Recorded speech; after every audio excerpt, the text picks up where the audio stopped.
Class 9-এর দ্বিতীয় পর্যায়ক্রমিক মূল্যায়নের বাংলার একটি মডেল কোশ্চেন সেট নিয়ে আলোচনা করব। বিভাগ কতে দেখো 15টি প্রশ্ন, 15 নম্বর, অর্থাৎ প্রত্যেকটিতে 1 নম্বর করে রয়েছে। 1 নম্বর, কিশোরীর পায়ে দলা মুথা ঘাস, এই কথাটিতে কোন ভাবনার প্রকাশ পেয়েছে?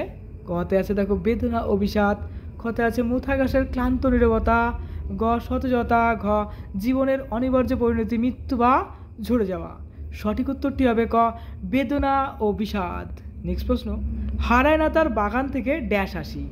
অপশন আছে শিউলি ফুলের, জবা ফুলের, বকুল ফুলের, কুন্দ ফুলের।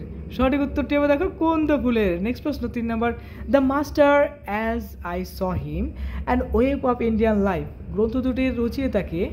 ক মিস হেনরিয়েটা মুলার, খ বিবেকানন্দ, গ মিস নোবেল, ঘ বিদ্যাসাগর। সঠিক উত্তরটি হবে দেখো মিস নোবেল। 4 নম্বর, তাহাদিগের অবস্থা পূর্বে ভালো ছিল। অবস্থা ভালো ছিল রক্ষী কুমারের, রাধারানীদের, পদ্মলোচন, সুদেশ্বরের। সঠিক উত্তর হবে দেখো রাধারানীদের। নেক্সট প্রশ্ন, সর্বোপরি তোমার ধ্বনিতে প্রবাহিত ড্যাশ রক্তের জন্য? ক ভারতীয়, খ জার্মান, গ কেল্টিক, ঘ ফার্সি। সঠিক উত্তর হবে দেখো কেল্টিক। নেক্সট প্রশ্ন, তিনি আজন্মী নেত্রী কার সম্পর্কে স্বামী বিবেকানন্দ এই উক্তিটি করেছেন? উত্তর হবে দেখো তিনি আজন্ম নেত্রী এই উক্তিটি স্বামী বিবেকানন্দ মিস হেনরিয়েটা মুলারের সম্পর্কে বলেছেন। নেক্সট প্রশ্ন, নোটটিতে কি লেখা ছিল? দেখো নোটে রুক্মিণী কুমার রায় এবং রাধারানীর নাম লেখা ছিল। নেক্সট 8 নম্বর, আকাশের 7টি তারা কবিতায় কোন কোন গাছের কথা বলা হয়েছে? উত্তর হবে কবি জীবনানন্দ দাশ এর লেখা আকাশের 7টি তারা কবিতায় হিজল, কাঁঠাল, জাম, কলমি, ধান ও বট গাছের কথা বলা হয়েছে। নেক্সট, নোটে গাছটা বুড়িয়ে ওঠে, নোটে গাছ কার বা কিসের প্রতীক? উত্তর হবে দেখো কবি নীরজ চক্রবর্তীর লেখা আবহমান কবিতার নোটে গাছ হলো মানুষ ও তার মাতৃভূমির সম্পর্কে আবহমানতার প্রতীক। নেক্সট প্রশ্ন, ফুরায় না তার কিছুতেই ফুরায় না, কি ফুরায় না? উত্তর হবে মানুষের মাতৃভূমির প্রতি ভালোবাসা এবং টান কখনোই ফুরায় না। অ্যাকচুয়ালি তাই। নেক্সট প্রশ্ন দেখো, সন্ধি বিচ্ছেদ করো স্বাগত। স্বাগত কি হবে দেখো সু যোগ আগত। নেক্সট, পঙ্কজ শব্দটি? ক দেশি শব্দ, খ যোগরূপ শব্দ, গ মৌলিক শব্দ, ঘ তৎসম শব্দ। সঠিক উত্তর হবে দেখো যোগরূপ শব্দ। এরপরে 13 নম্বর, অবস্থাবাচক বিশেষণ পদ ব্যবহার করে একটা বাক্যের উদাহরণ দিতে বলা হচ্ছে। দেখো উত্তর হবে ফুটন্ত জলে হাত দিও না। নেক্সট প্রশ্ন, আত্মবাচক সর্বনাম কাকে বলে? উদাহরণ দাও। উত্তর হবে দেখো যে সর্বনাম পদ অন্য কারো সাহায্য না নিয়ে ভাবটিকে স্পষ্টভাবে প্রকাশ করে তাকে আত্মবাচক সর্বনাম বলে। উদাহরণ, নিজেদের, আপনি, নিজে, আপনার প্রভৃতি। প্রশংসামূলক অন্বয়ী অব্যয়গুলি কি কি? উত্তর হবে দেখো চমৎকার, বা, খাসা, সাবাস, বেশ ইত্যাদি। এরপরে বিভাগ ক্ষয়ের প্রশ্ন। এই প্রশ্নগুলো অবশ্যই বই থেকে প্র্যাকটিস করবে, সব প্রশ্নই কিন্তু ইম্পর্টেন্ট। দেখো যে কোনো 2টি প্রশ্নের উত্তর দাও, প্রত্যেকটা 3 নম্বর হচ্ছে 2 করে। ক নম্বর, রচনার ভাষা তার বিষয়বস্তুর উপর নির্ভর করে, বান্ধবীর তাৎপর্য ব্যাখ্যা করো। খ পৃথিবীর কোনো পথ এই কন্যারে দেখিনি কো, কোন কন্যার কথা বলা হয়েছে, কবির এরূপ ভাবনার কারণ কি? নেক্সট, তুমি সেই রূপ নারী যাকে আজ প্রয়োজন, কাকে কেন প্রয়োজন?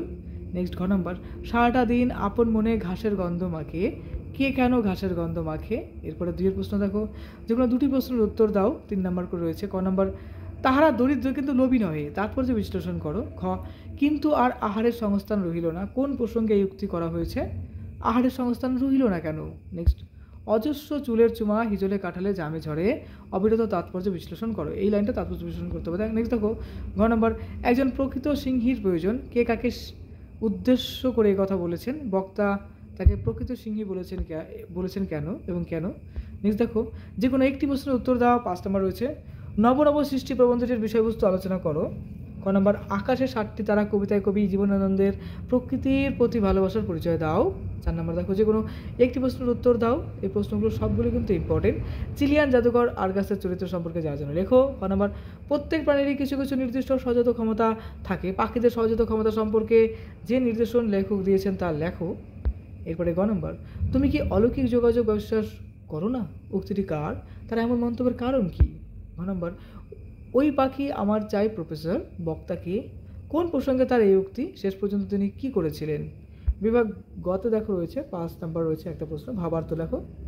তো অদ্ভুত আধার এক এসেছে এই পৃথিবীতে, আজ যারা অন্ধ সব চেয়ে বেশি আজ চোখে দেখে, তারা যাদের হৃদয়ে প্রভু প্রেম নেই, প্রীতি নেই, করুণার আলোড়ন নেই, পৃথিবী অচল আজ তাদের সুপরামর্শ ছাড়া, তাদের গভীর আস্থা আছে মানুষের প্রতি। এখন যাদের কাছে স্বাভাবিক বলে মনে হয় মহৎ সত্য বা রীতি কিংবা শিল্প সাধনা শকুন এবং শেয়ালের খাদ্য আজ তাদের হৃদয়। নেক্সট সারাংশ লিখতে হবে।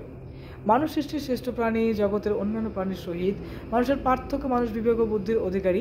এই বিবেক বুদ্ধি ও জ্ঞান নাই বলিয়া আর সকল প্রাণী মানুষ অপেক্ষা নিকৃষ্ট। জ্ঞান ও মানুষত্বের উৎকর্ষ সাধন করিয়া মানুষ জগতের বুকে অক্ষয় কীর্তি স্থাপন করিয়াছে। জগতের কল্যাণ সাধনে করিতেছে পশুবল, অর্থবল মানুষকে বড় বা মহৎ করিতে পারে না। মানুষ বড় হয় জ্ঞান ও মানুষত্বের বিকাশে। জ্ঞান ও মানুষত্বের প্রকৃতি বিকাশে জাতির জীবন উন্নত হয়। প্রকৃতি মানুষই জাতীয় জীবনের প্রতিষ্ঠা ও উন্নয়ন আনতে সক্ষম। সামনে পরীক্ষা, মন দিয়ে পড়াশোনা করো। প্রত্যেকটা কবিতা এবং গল্প ভালো করে বোঝো, নিজের ভাষাতে সেটাকে বানিয়ে বানিয়ে লেখার চেষ্টা করো। পরীক্ষার জন্য তোমাকে জানাই বেস্ট অফ লাক, খুব ভালো থেকো।